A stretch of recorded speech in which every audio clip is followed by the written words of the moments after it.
앞뒤 좌우분들께 이렇게 인사 나누시겠습니다. 봄비로 내리는 성령이 나의 것입니다. 봄비로 내리는 성령이. 아멘. 요즘 저희 서반석 전도사님이 거진 저랑 같이 새벽 기도를 마칩니다. 1시간 10분 정도 매일매일 기도를 하고 있거든요. 제가 느낍니다. 찬양할 때마다 영감이 있어지는데, 영성이 느껴지지 않습니까? 처음에는 본인이 죄송합니다만은 억지로 했을 수도 있고 할 사람 없으니까 청대미에 한 것 같아서 미숙함도 느껴졌는데, 요즘 제가 봤을 때는 마커스 워십 했던 제 친구인 이동희 목사님처럼 동일하게 보여져 가지고 제가 나중에 이동희 목사님 만나게 할 텐데, 음악적으로 뭔가를 배워본 적이 없대요. 본인이 한 번도 찬양을 배워본 적도 없고 아무것도 배워본 적이 없다는데, 그래서 좀 사사를 밖에서 좀 스튜디오에도 데리고 가고 그래야겠다 이야기를 하긴 했는데 좀 놀랬습니다. 제가 위로를 받았거든요. 좀 많이 지쳐 있었는데 서전도사님이 이제 찬양 인도할 때 좀 하나님이 주시는 한숨 푹 쉬고 처음 찬양을 시작했습니다. 힘이 들어가지고. 근데 힘이 나요. 얼굴도 좀 뻘개져 오고 있고. 주여. 주의 절에 나온다는 건 기쁨입니다. 아멘입니까? 그 아멘의 역사가 우리 가운데 있을 줄로 믿습니다. 오늘 12절 말씀부터 우리 25절까지의 말씀은 어떻게 보면 좀 성경 공부처럼 오늘 저희들이 좀 배워야 합니다. 왜냐하면 그냥 쭉 읽어서는 도통 이게 무슨 말인가, 그래 좋은 말인 것 같긴 한데 내 머리와 내 가슴에 각인이 안 되실 거예요. 우리가 하나 다 읽었지만, 또 여러분들이 또 개인적으로 이 말씀을 다 읽으셨겠지만, 내 삶 가운데 이것이 따닥따닥 붙어서 이해가 되고 적용이 되는 분들이 그리 많지 않습니다.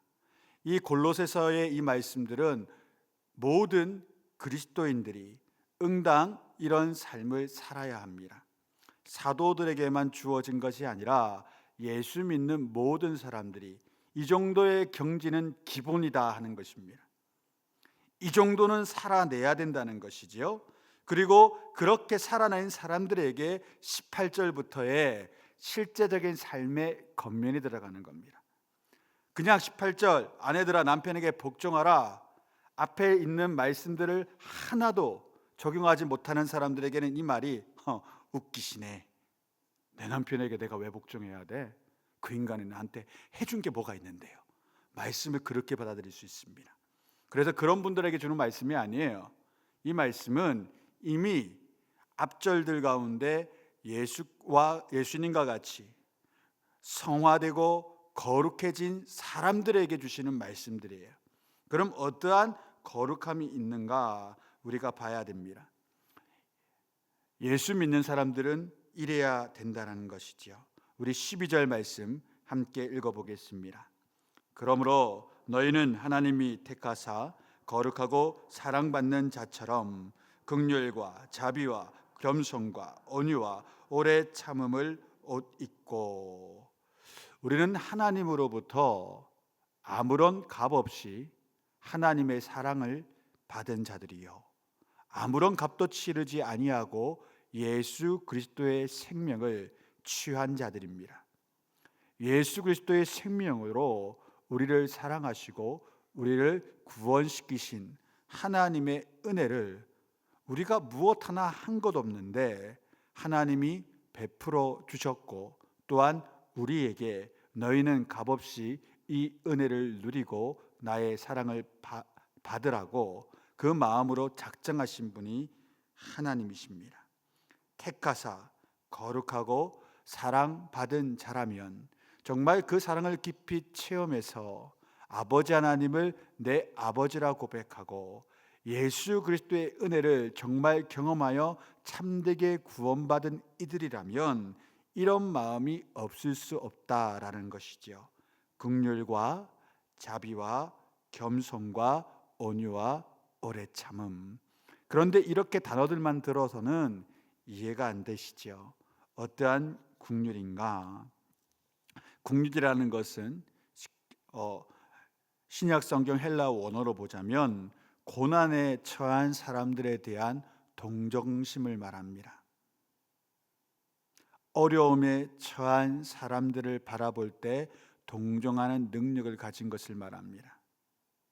내가 저기 밥 못 먹고 있는 이를 보았을 때 그냥 한 끼 정도는 굶어 다이어트도 하는데 하고 넘어가는 이라면, 헐벗고 못 있는 사람을 보았을 때 돈이 없어 공부하고 싶어도 공부하지 못하는 이들에 대한 소식을 듣고 보았을 때 내 마음 가운데 그를 향한, 그를 도와주고자 하는 마음, 또한 그를 위해 기도하고 눈물을 흘리고 조그만한 것 하나라도 주려 하는 마음이 없다면, 조금 더 쉽게 말하면 불쌍한 사람을 보고 못 견디는 마음이 국률함입니다. 하나님의 국률함이 그것이거든요. 하나님이 못 견디시는 거예요. 우리를 불쌍히 여기셔서 가만히 있을 수 없고 못 견디시는 거예요. 하나님의 백성인 우리도 어려운 백성들을 보고 사람들을 보면 못 견뎌하는 마음이 있어야 돼요. 저 집 오늘 하루를 견디겠나? 저 사람 내가 좀 붙들어서 차 한 잔이라도 먹이고 위로해서 보내야지. 그 마음이 우리 안에 없다면 우리는 그리스도인이라 하기가 어렵고, 그 정도는 우리가 할 수 있는 사람이어야 합니다. 저는 신학교 갈 때부터 그 원칙은 있어요. 옷 한 벌 살 때 항상 너무 비싼 건 안 산다. 왜? 언제 벗어줘야 될지 모르니까. 근데 한 번밖에 못 벗어줬던 것 같아요. 거의 다 옷들을 입고 계셔가지고. 근데 외국 나가면 그 성교 가면 제 안에 있는 거 다 주고 오죠. 그 여기 있는 현지인들이 받고자 하니까 이것도 주고 저것도 주고 옵니다. 근데 제 안에 그게 너무 아까워서 너무 비싼 거 가지고 있으면 아까울 수 있잖아요. 그러면 국률을 못 베풀어요. 내 안에 있는 걸 어떻게 나눠요? 나도 너무 귀하게 모아서 산 건데 내가 6개월, 12개월 막 이렇게 산 걸 어떻게 턱 줄 수 있겠어요? 하나님이 큰 마음이 임하면 줄 수 있겠지만 못 주잖아요. 그래서 항상 옷 살 때는 그냥 벗어줄 수 있는 것, 그냥 그에게 줘도 아무런 부담이 안 되는 것, 그걸 가지려고 애씁니다. 여러분들 그 국률의 마음을 가지셔야 돼요. 불쌍한 사람들, 어려운 사람 보고 나도 어려운데 하고 지나치면 하나님이 우리가 어려울 때 똑같이 해가십니다. 너 그때 나 못 본 척 했잖아. 너 그때 내가 그렇게 어려울 때도 나 모르고 지나갔잖아. 나는 왜 너한테 그렇게 해야 되냐? 이렇게 반문하실 수가 있습니다. 우리는 항상 하나님의 마음으로 힘든 사람들을 그냥 넘어가시면 안 됩니다. 반드시 저희를 도우면 내게도 복이 있고 저에게도 복이 있다는 걸 알고 큰 거 안 쓰셔도 돼요. 좀 어려운 지체들이 있으면 반찬 하나라도 만들어 갈 수 있고, 내게 솜씨가 없더라면 요즘에 반찬 가게가 얼마나 많아요. 그거 하나라도 가져가서 힘들지 나 기도한다, 아니면 5만 원 봉투를 하나 넣어서라도 하나님이 너 이거 갖다 주래. 근데 너무 약소해서 이거 가져오는 것도 너무너무 부끄러웠는데 그래도 이거 가지고 맛있는 거 오늘 저녁에 하나라도 시켜 먹어라. 이렇게 말하는 사람이 그리스도인들이라는 겁니다. 두 번째, 자비로 번역된 헬라어 크레스토테스는 성품이 부드럽고 친절한 사람을 의미합니다. 사람들 누가 봐도 예수 믿는 사람들이 이렇게 이야기를 들어야 돼요. 저 사람은 참 친절한 사람이야. 마음이 비단결이야. 여러분, 이거는 어느 특정한 선한인에게 하는 말씀이 아니에요.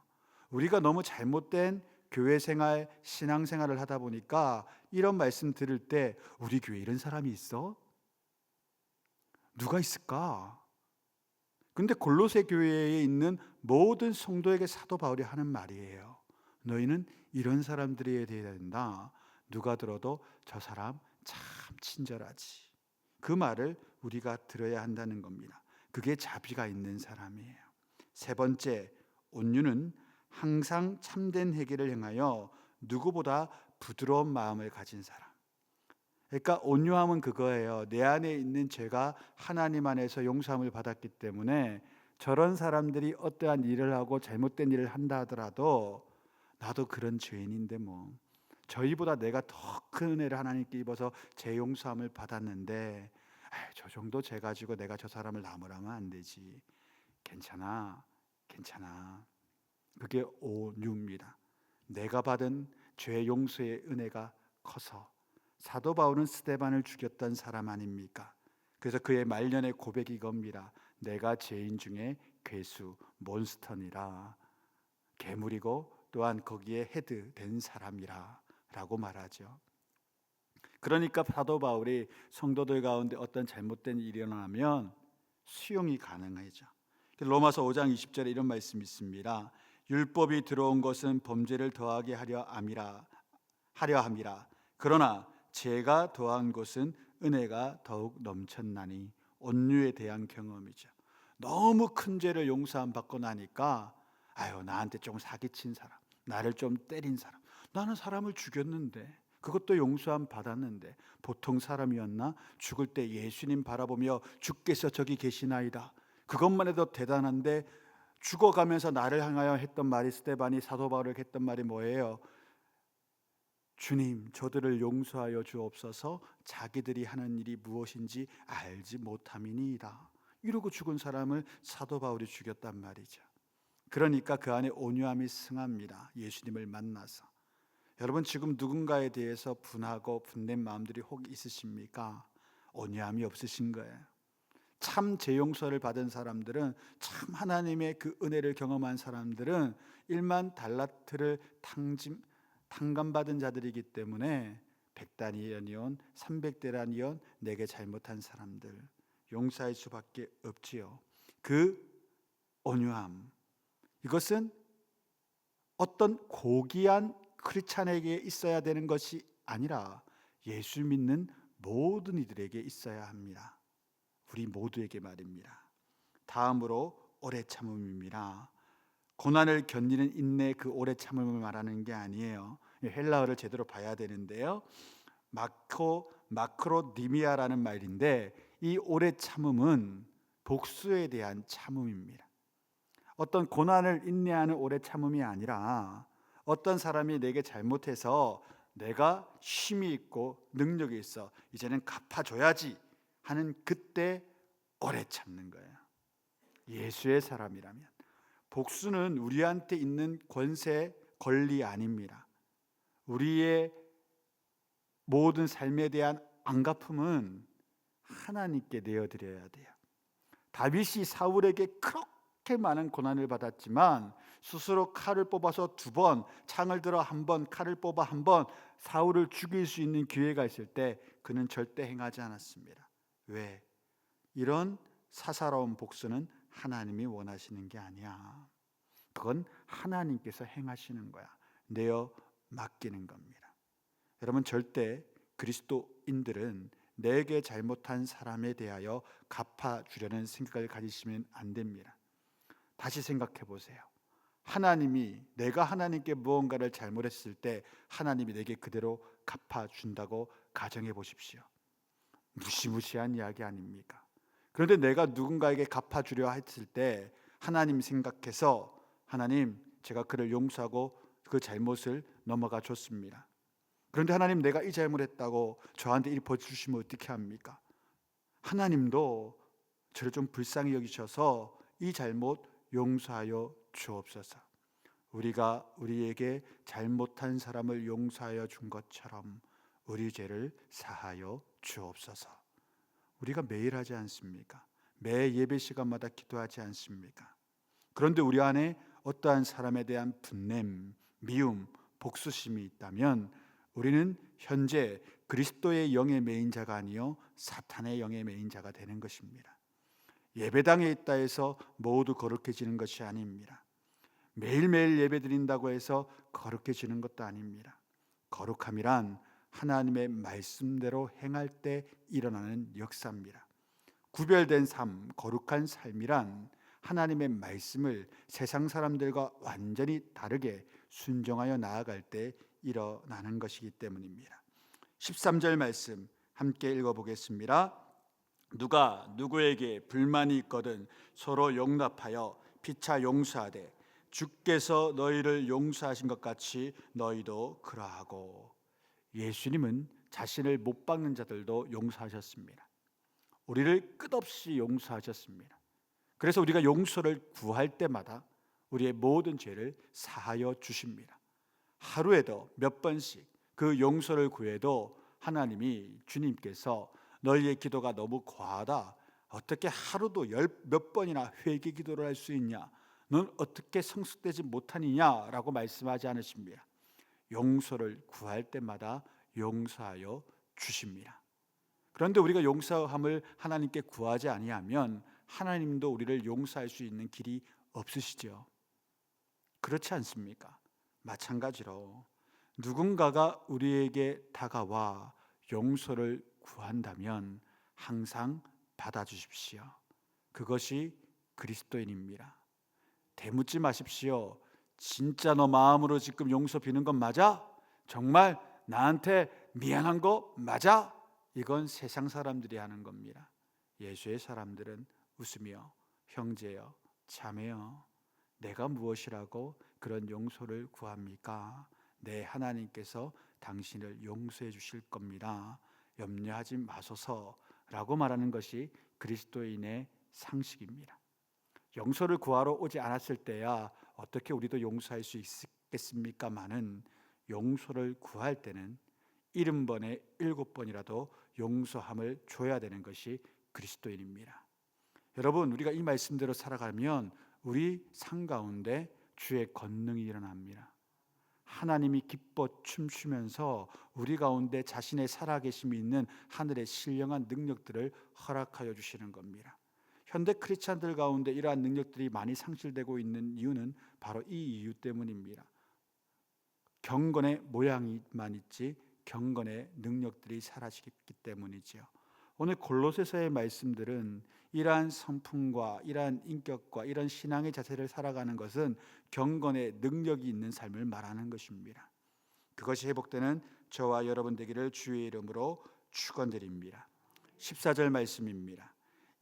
함께 읽습니다. 이 모든 것 위에 사랑을 더하라. 이는 온전하게 매는 띠니라.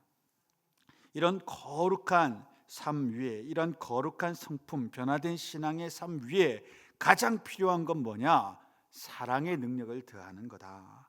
단순히 불쌍해서, 단순히 친절해서, 단순히 성품이 좋아서, 그냥 용서하기를 즐겨서 하는 자가 아니라 그 모든 용서와 긍휼과 자비와 온유와 오래 참음의 근간에는 하나님이 주신 사랑의 능력이 있어야 된다는 거예요.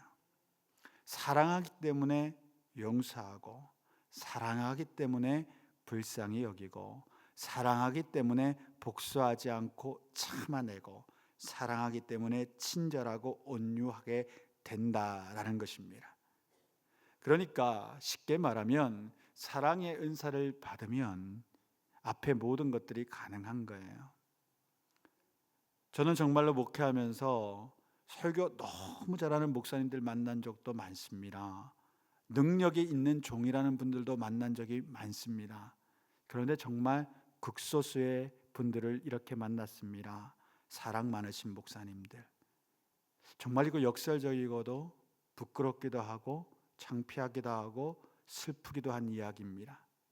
참 능력 많다, 많이 아신다, 설교 잘하신다, 많이 만나 뵀는데 제가 가까이 있으면서 정말 저 목사님 사랑 많으시다. 세 손가락도 안 돼요.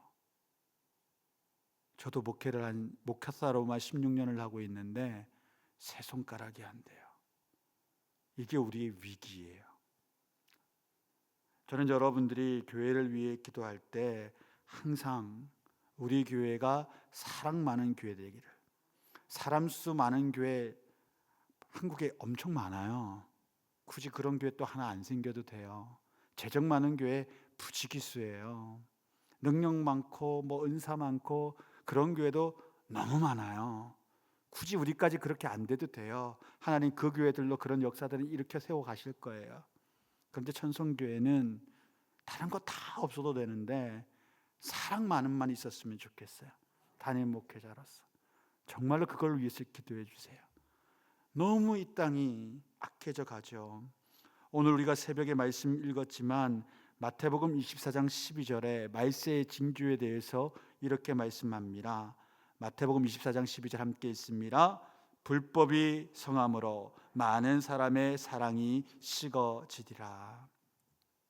이 말세의 때의 사랑이 적어지는 이유는 박해받아서 크리스찬들이 없기 때문이기도 하겠지만, 사탄에게 유혹받아 시험받아 크리스찬들, 그리스도인들이 쓰러져 그 안에 사랑이 없어졌기 때문에 말세가 사랑이 없는 냉랭함을 가지는 것이지요.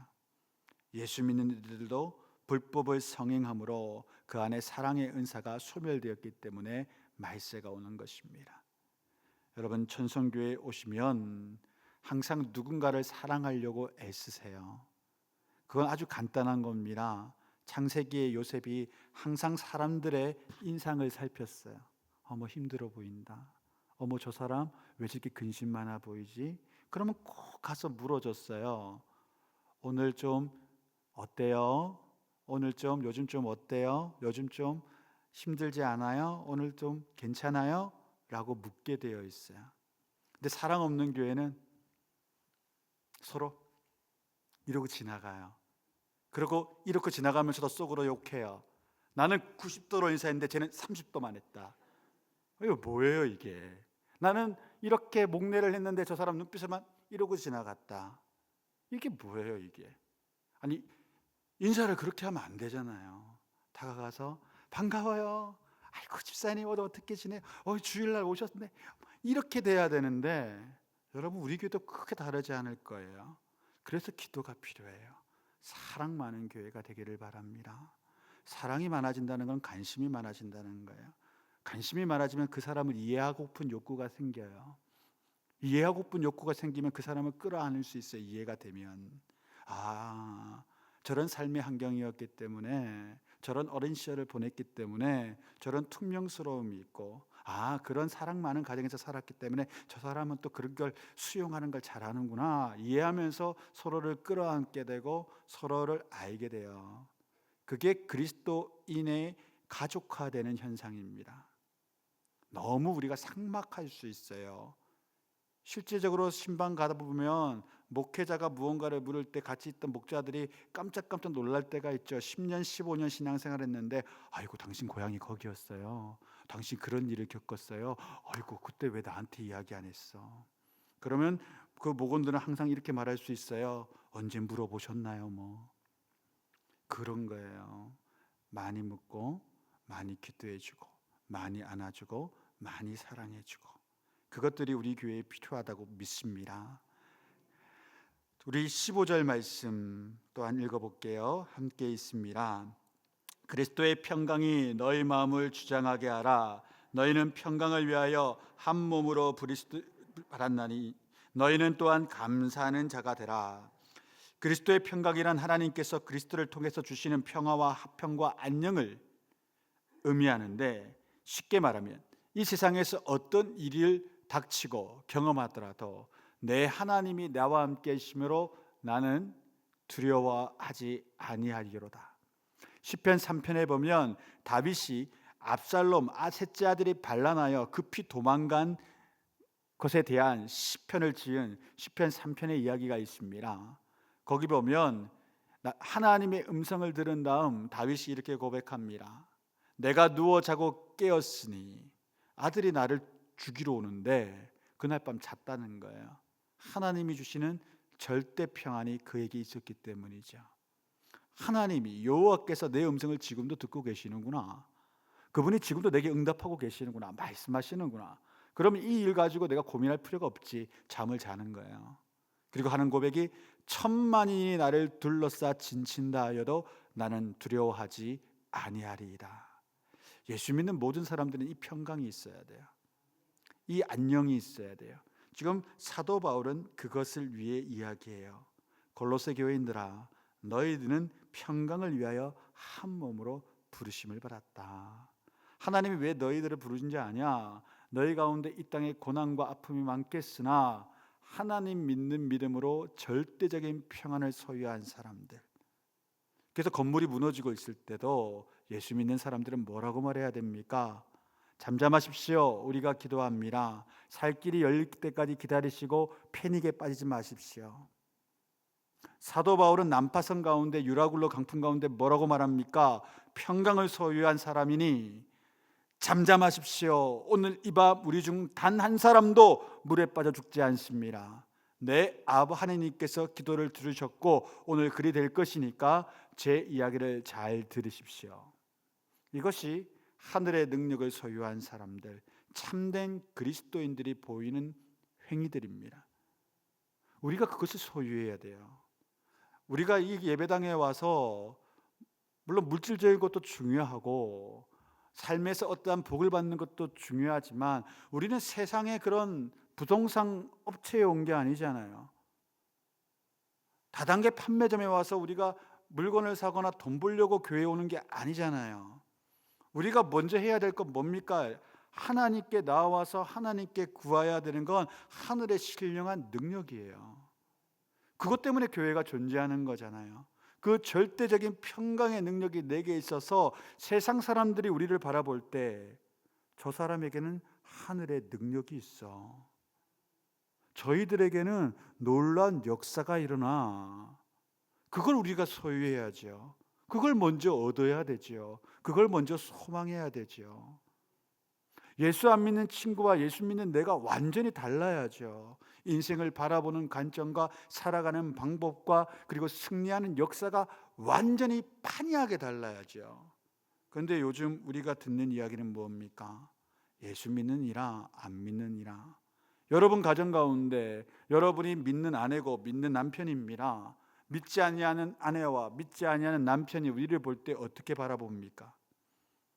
지금 골로새서의 말씀은 그 말씀을 하고 있습니다.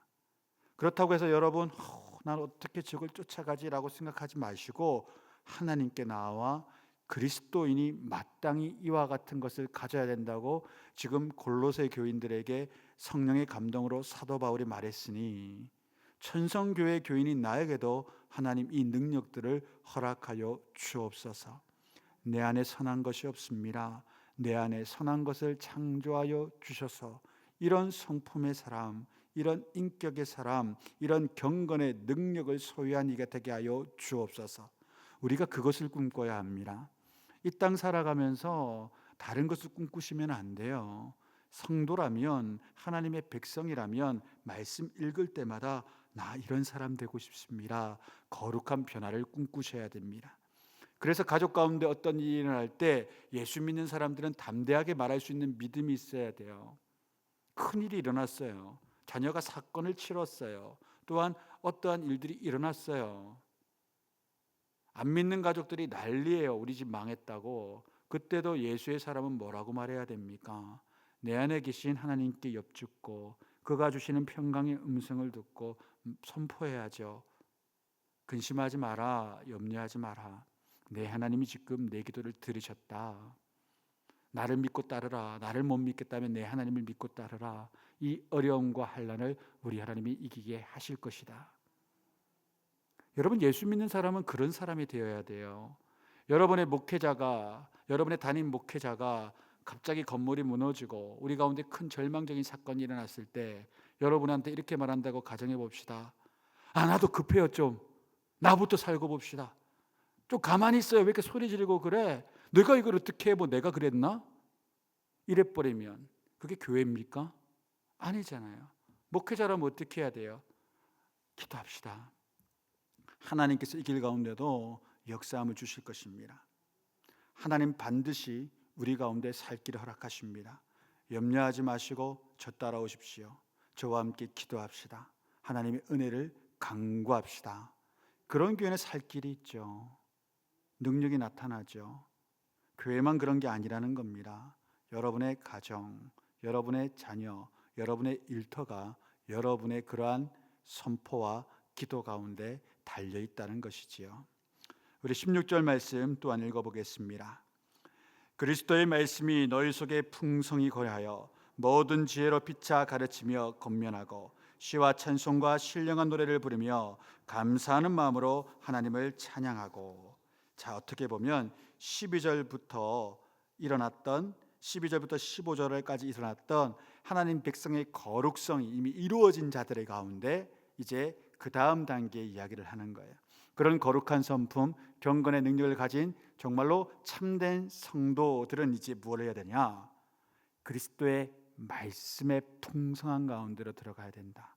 그 거룩한 변화로 만족하면 곧 세상 유혹 가운데 물들게 되고 넘어지게 된다.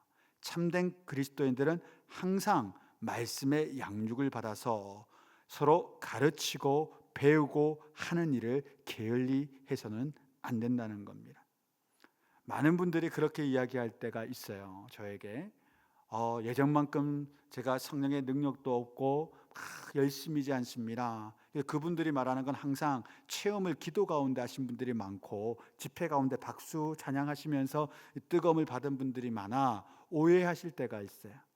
그런 영적 뜨거움이 어떤 집회가 없어서 혹은 어떤 찬양의 열기가 없어서 그러한 것이라고 착각들을 해요. 전혀 그렇지 않습니다. 어디에 문제가 있냐? 말씀의 가르침이 중단되었기 때문에 그런 일이 일어나요. 항상 영적 에너지, 영의 양식은 주의 말씀입니다. 설교만으로 충족되지 않습니다. 계속해서 말씀을 배우고 가르치는 일들이 왕성하게 내 삶 가운데 일어나야 합니다. 그게 없으면 이내 그렇게 갖추었던 경건의 능력도 상실됩니다. 사도 바울이 그걸 알기 때문에 피차간에 서로 권면하여 말씀의 양육의 체계 가운데 들어가라. 그 내면의 변화, 그 거룩성만으로 만족하면 안 된다. 이제는 너희가 말씀으로 풍성히 무장되어야지 그것을 유지하고 더 큰 능력을 발휘할 수 있는 이가 된다. 선한 사람이 된다. 이것을 말하고 있는 거죠. 사랑하는 성도 여러분, 이제 저희 교회도 중보기도학교를 이제 조만간에 시작을 좀 하려고 합니다. 그때 많이들 오셔서, 근데 뭐 선착순 30명, 선착순 30명밖에 못 받아요. 근데 그때 많이들 참여해 주시면 감사하겠습니다. 8주간의 과정인데요. 기도가 무엇인지 이미 다 아시지만 다시 한번 재점검하고, 또 모르실 수도 있어요. 기도의 능력들이 이렇게 체계화되어져 있고 매뉴얼화되어 있는지. 여러분 생각해 보세요. 기독교 역사가 2000년입니다. 2000년 동안 기도에 대해서 얼마나 체계적인 잡힌 교육과정과 이리 기도해야 된다는 방법들이 왜 없겠습니까? 예수님부터 기도를 가르쳤는데 왜 그게 체계화되어 있지 않겠습니까? 진짜 공식화되어 있습니다. 그것들을 배울 필요가 있어요. 그런 다음에 기도의 경험들을 하실 수 있을 겁니다. 자, 우리 17절 말씀 또한 읽어보겠습니다. 또 무엇을 하든지 말에나 일에나 주 예수의 이름으로 하고 그를 힘입어 하나님 아버지께 감사하라. 우리에게 가장 두려운 분이자 가장 사랑하는 분이 예수님이라면 우리는 모든 일에나 말에나 항상 예수 이름으로 살아야 할 책임이 있습니다. 오늘 17절 말씀은 어떻게 보면 아주 놀라운 말씀이죠. 어떤 일을 하든, 행상에서 노점에서 장사를 하시든, 누군가를 가르치는 일을 하시든, 아니면 그냥 가정에서 주부로 일을 하시든, 집에서 그냥 지금은 은퇴하셔서 집에서 그냥 무언가 생활을 하시든, 그 무엇을 하든지 예수 믿는 사람들은 다 예수의 이름으로 그와 같은 일을 하라는 겁니다. 이거는 어떤 목회자들에게 주신 말씀이 아니라 골로새, 일반적인 세상을 살아가는 골로새 교인들에게 성령의 감동으로 사도 바울이 준 말씀입니다. 예수의 이름으로 내가 살아가는 거예요. 이제 여러분의 삶은, 저의 삶도 마찬가지, 제 이름, 임유성의 이름으로 사는 삶이 아니에요. 예수의 이름으로 사는 삶이에요. 내가 무언가를 잘못하면 예수의 이름, 예수 그리스도 이름에 먹칠하는 삶을 사는 거예요. 여러분 천성교회 교인으로서 하나님 나라의 백성으로서 살아갈 때 내가 세상의 사람들에게 실수하고 무언가 잘못하는 건 그냥 내가 창피당하는 게 아니에요. 예수님이 창피당하시는 거예요. 그러면 우리가 아까도 말씀드렸지만 가장 사랑하는 분이 예수님이고 가장 두려워하는 분이 예수님인데 그 이름으로 살아가는 삶이 어찌 살아야겠습니까? 항상 성실해야 되고 항상 정직해야 되고 항상 모든 사람 앞에서 칭찬받을 만한 삶을 살아야 하는 것이 그리스도인의 삶입니다. 교회 안에서뿐만 아니라 교회 밖에서도 말입니다. 심각한 건 교회 안에서도 그 삶을 못 살 때죠. 적어도 여기서는 우리가 서로 천국을 바라보고, 적어도 여기서는 얼굴 찌푸릴 일이 없어야 되는데, 교회 안에서도 얼굴 찌푸릴 일이 있고, 교회 안에서도 천국을 못 누리면 세상, 저 지옥 같은 세상에 나가서는 어떻게 우리가 변화시킬 수 있겠습니까? 사랑하는 전성의 성도 여러분, 이곳이 천국 되게 먼저 만드셔야 합니다. 어렵지 않습니다. 하나님 그리 살기 원합니다. 우리에게 그 은혜, 그 능력 이 교회에 허락하여 주옵소서. 우리가 같은 마음, 같은 뜻, 같은 생각, 같은 믿음으로 기도할 때 하나님은 우리 교회를 그렇게 이루어 가시는 것입니다. 말씀의 결론적인 부분입니다. 이제 18절부터 24절의 말씀은 조금 짧게 마칠 수 있습니다. 이 말씀들은 왜 앞서 그러한 것들을 다 경험하고 누리고 능력이 있는 사람들에게 하는 말씀이라고 아까 말씀드렸지 않습니까? 이걸 다 갖춘 사람들은 이제부터 실질적으로 인생 가운데, 삶 가운데 이리 살아가라. 아내 된 자라면 그 믿고 함께 사랑하는 그 남편의 말에 복종하라. 주 안에서 마땅하니라. 이것은 세상 남편 말하는 게 아닙니다. 이러한 똑같은 인격, 똑같은 성품, 거룩한 예수 닮은 남편이 그대에게 이야기할 때 그 말씀에 복종하십시오. 이 말씀 여러분 생각해 보십시오. 술 자시는 남편이 야, 술 떠와! 그 말에 복종하면 됩니까? 안 됩니까? 딜레마잖아요. 그런 말씀이 아니에요. 경건한 남편, 신령한 크리스찬 남편, 그들이 말할 때 복종하라라는 겁니다. 또한 남편들아, 거룩한 아내를 향하여 사랑하라. 여러분, 복종이 쉬울까요? 사랑이 쉬울까요? 군대에 가서 군인들이 상관에게 복종하는 게 쉬울까요? 상관을 사랑하는 게 쉬울까요? 복종이죠. 남편들이 더 힘들어요. 여러분들이 미운 짓 해도 사랑해야 돼요. 그냥 말 잘 듣는 게 아니고 그 인격을 아끼고 사랑해야 돼요. 더 큰 짐을 지게 했어요. 언제나 하나님은 아담에게 더 큰 짐을 지어요. 바가지 팍팍 긁어도 그래도 난 당신을 사랑해. 이럴 게 우리 가운데 있는 그 짐인데 그걸 기쁨으로 줘야 돼요. 그잖아요. 어차피 다음 생은 없어요. 이번 생이 다예요. 이번 생에 있는 배우자가 그래서 최고가 돼야 돼요. 근데 여러분, 내가 최고로 만들어줄 생각을 하세요. 좀 남편 같으면 내 아내 참 이쁘게 꾸며줘야지. 나이 60이 넘었고 70이 넘어서도 보톡스 맞아. 요즘에 보톡스가 싸대요. 10만 원이래요. 뭔지도 모르시는 분 계시죠? 그런 거 맞아. 당신 좀 더 탱탱해. 뭐 이렇게 이야기해 줘야 되고, 내 남편이 좀 근사했으면 좋겠어. 그래서 아내들이 남편을 위해서 옷도 다 멋진 거, 목도리 스카프 하나라도 멋진 거 사주고, 그럼 서로를 꾸며주고 서로를 치장해주고 그리고 서로를 위해주고, 약 하나도 지나가다가 아우 저건 내 아내가 먹었으면 좋겠다. 지나가다 꽃가게를 보다가 이 꽃도 한번 사줬으면 좋겠다. 그거예요, 남편들이요. 그렇게 조그만한 것에부터 배려심을 좀 가지세요. 저는 저희 교회 80대 경상도 출신 남편들이 변화되기를 주의 이름으로 축원드립니다. 정말로 변화되기 어렵죠. 그런데 말씀 가운데 변화됩니다. 정말로요. 왜요? 하나님이 감동을 주시거든요. 자, 이제 우리가 자녀들에 대한 이야기를 또 봤습니다. 거룩한 자녀들아, 모든 일에 거룩한 부모에게 순종하라. 이는 주 안에서 기쁘게 하는 것이니라. 마찬가지 아내에게 했던 말과 똑같은 말씀이에요. 거룩한 자녀라면 거룩한 부모의 말씀에 순종하는 거죠.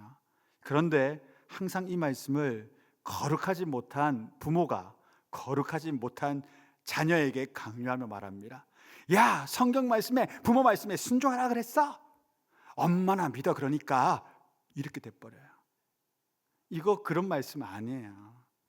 하나님 안에서 거룩해진 가정 가운데 거룩한 자녀들에게 권면하는 거예요. 너 부모 말씀에 순종해야 된다. 그럼 하나님이 너의 그 모습에 기뻐함을 가지신다. 21절 아비들아 너희 자녀를 노엽게 하지 말지니 낙심할까 함이라. 예수 잘 믿는 거룩한 아버지가 거룩한 아버지라고 생각하고 믿고 따라왔는데 성을 내며 분노하여 아이에게 막 내뱉었어요. 아이의 마음이 낙심하죠. 화가 나죠. 어떤 낙심이에요? 신앙에 대한 낙심이에요. 우리 집 아버지는 안 그런 줄 알았더니 똑같네 뭐. 그러면 안 된다는 거예요. 목회자인 저도 이거 한번 실수하죠. 그럴 때마다 그 다음 날은 꼭 가서 죄송합니다 아드님 그럽니다. 어쩔 수 없잖아요. 노엽게 하지 말라 하셨으니까. 내가 거룩한 아비라면 그를 노엽게 만들었다 하면 그 노여움을 풀어줘야죠. 그래서 그때 했던 말이 이거예요. 그땐 중1이었는데 아들아 같이 늙어가는 처지에 함께 이해하며 살아가자. 이거 피식 웃어요. 너도 중1 때가 처음이지만 나도 중1 아들이 처음이다. 그래서 그랬나 보다. 시큰둥해도 내가 잘못했는데 네가 시큰둥한 게 맞지. 관계가 좋아지더라고요. 점점점 좋아질 줄로 믿습니다. 지금은 좀 기뻐요. 아들 보는 게 기뻐요. 사랑하는 성도 여러분, 우리가 누군가에게 잘못했을 때 용서를 바로바로 구하라고 앞선 말씀에서 봤잖아요. 하물며 우리가 자녀들에게 뭘 잘못했다면 자존심이 뭐가 있습니까? 내 새끼인데. 그럼 그 아이 마음 풀기 위해서는, 그 노염을 풀기 위해서는 그런 말들을 해야 되는 거죠. 거룩한 부모라면 마땅히 할 일입니다. 이제 조금 더 어려운 게 나갑니다. 22절 23절 우리 함께 읽어보겠습니다. 종들아 모든 일에 육신의 산정들에게 순종하되 사람을 기쁘게 하는 자와 같이 눈가림만 하지 말고 오직 주를 두려워하여 성실한 마음으로 하라. 무슨 일하든지 마음을 다하여 주께 하듯 하고 사람에게 하듯 하지 말라. 당대는 노예제 사회가 있던 세상입니다. 하나님의 말씀 원칙에 따르면 노예는 없어야 돼요. 그런데 사도 바울은 노예들에게 말해요. 너희들 예수님 섬기는 것처럼 주인들을 섬겨라. 여러분 놀라운 거는 그렇게 로마 사회 가운데 그리스도인 종들이 주인 로마인들을 섬길 때 그 로마인들이 그리스도인이 되었습니다. 왜요? 넌 종인데 뭔가 다르다. 당신은 종인데 종이 아닌 것 같아. 대체 뭐지? 그 연유를 따져보니 예수 그리스도가 그들 안에 있음을 보게 되는 거죠. 한국 초대교회 가운데도 그런 일들이 많았습니다. 그런데 이 말씀은 단순히 노예 제도에 대한 말씀이 아니요, 이 땅에서 고용인으로 살아가는, 회사원으로 살아가는, 노동자로 살아가는 우리 모두에게 주시는 말씀입니다.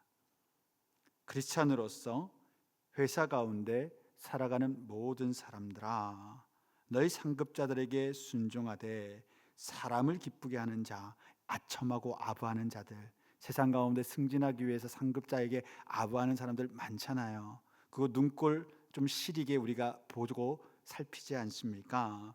그런 사람들처럼 눈가림만 하지 말고 오직 주를 두려워하여 너희들의 일을 주께 하듯 하라. 이게 그리스도인입니다. 세상 가운데 예수 그리스도의 사람들은 이렇게 살아야 돼요. 교회 일을 한다고 그 회사 컴퓨터에서 막 교회 일하고 계시면 안 돼요. 그럼 당연히 안 되는 거죠. 그 회사를 갔으면 그 회사 일을 하셔야 돼요. 죽게 하듯 그 일을 해라. 무슨 일하든지 마음을 다하여 죽게 하듯 해라. 이게 우리 일반적인 일에 대한 영성입니다. 하나님 이걸 우리에게 요구하시는 거야. 너희가 그리스도인이라면 설거지 하나를 세상 가운데에도 테이블 하나 닦는 걸 해도 죽게 하듯 닦아라. 달인이 되라. 그렇게 열심히 그 땅 가운데 그곳 가운데 봉사하고 섬기며 살아가라. 그런 사람들이요 형통의 복을 받습니다. 아무나 형통의 복을 받는 게 아니에요. 남 일을 내 일이 아니라 주의 일이라 생각하고 하는 사람들. 그런 사람들을 세상 어떤 사람이 싫어하겠습니까? 제가 아르바이트 할 때 항상 그 마음이 있었어요. 청년 때 아르바이트하고 어느 가게에서 섬기든 배달로 섬기든 사장처럼 일했어요. 스물 몇 살밖에 안 된 청년이. 사장님이 좀 쉬운 게 뭐가 있고 어떻게 하면 좀 더 잘 될까? 제가 그때 느낀 건 그거예요. 와, 내가 가는 가게마다 가게 매상이 올라가네. 아니 종업 하나가 그렇게 하니까 정말 그랬어요. 제가 그 끝날 때마다 쫑파티를 엄청 잘하게 해주셨어요. 1년 정도 이때 알바하고 막 그럴 때마다 쫑파티 엄청 잘하고 3개월 한 데서도 막 사장님이 알바 끝난 사람을 불러요. 우리 또 회식하니까 와라. 근데 그 마음 그대로 저는 교육전도사 때 전임전도사처럼 사역했어요. 교육전도사들은 원래 교회에 이렇게 주말, 여러분 우리 교회는 근데 또 달라요. 여러분 저희 교회 새벽기도 와 보면 교육전도사님들 다 와 계세요. 다 기도 1시간씩 하고 가시고 교육자들이 다 그래요. 아무튼 그래가지고 저는 하수목금 다 교회 갔었던 것 같아요. 전임처럼 부목사 시절에는 담임 목사님처럼 사역했던 것 같아요. 근데 제 아내한테 제가 이렇게 말했죠. 나는 담임 듣는데 근데 우리 교회에서 난 부목사처럼 사역하는 것 같아. 이것도 은혜더라고요.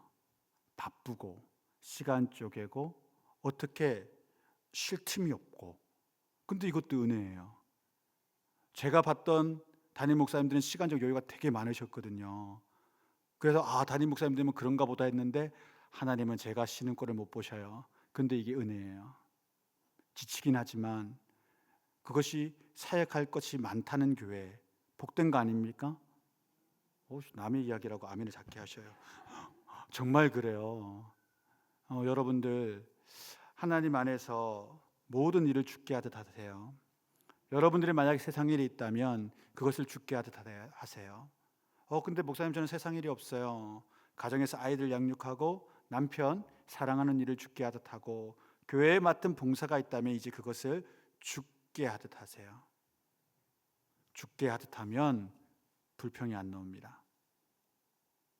세상 일처럼 교회 봉사하면 불평, 불만 한가득 나옵니다. 그런데 이곳에서 하는 모든 봉사와 섬김을 주님께 하듯 하면 그곳 가운데 오히려 기쁨과 은혜가 넘치는 것입니다. 앞서도 말씀드렸지만 처음과 끝을 이렇게 맺습니다. 우리 서전도사님 찬양의 역사가 정말 많이 변한 걸 제 개인 스스로 느낍니다. 여러분은 못 느끼십니까? 확실히 느낍니다. 하나님이 변화시켜 가시는구나. 제가 그걸 깨달으니까 소망이 막 올라왔어요. 아까 우리 교회 바라보면서 저 사역자도 저리시 변화시키시는데 이렇게 은혜를 내려주시는데 전체 교회에게는 하나님 어떻게 하시랴. 여러분 말씀 받은 대로 오늘 골로새서 말씀이 어려운 말씀일 수 있지만 한 절 한 절 풀어갈 때 이해가 되신 분들이 계실 겁니다. 그렇다면 하나님 나 정말 이렇게 살고 싶어요.